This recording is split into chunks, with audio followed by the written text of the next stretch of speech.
PR সহ 5 দফা দাবি বাস্তবায়নের লক্ষ্যে যুগপৎ আন্দোলনের তৃতীয় ধাপের কর্মসূচির অংশ হিসেবে ইসলামী আন্দোলন বাংলাদেশ ঠাকুরগাঁও জেলা শাখার উদ্যোগে মানববন্ধন কর্মসূচি পালন করা হয়।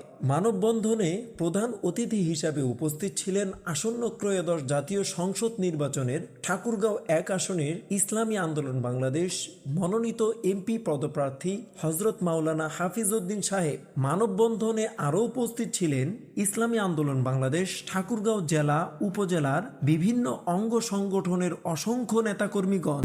মানববন্ধনে বক্তারা বলেন, জুলাই জাতীয় সনদ সহ 5 দফা দাবি বাস্তবায়ন করে গণভোটের মাধ্যমে আগামীতে নির্বাচন দিতে হবে। পাশাপাশি অবাধ, সুষ্ঠু ও গ্রহণযোগ্য নির্বাচনে সবার জন্য সমান সুযোগ নিশ্চিত করতে হবে। বক্তারা আরও দাবি জানান, জুলাই সনদের ভিত্তিতে আগামী জাতীয় সংসদ নির্বাচন হতে হবে।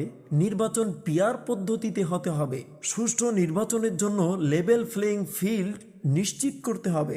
গণহত্যার বিচার দৃশ্যমান হতে হবে।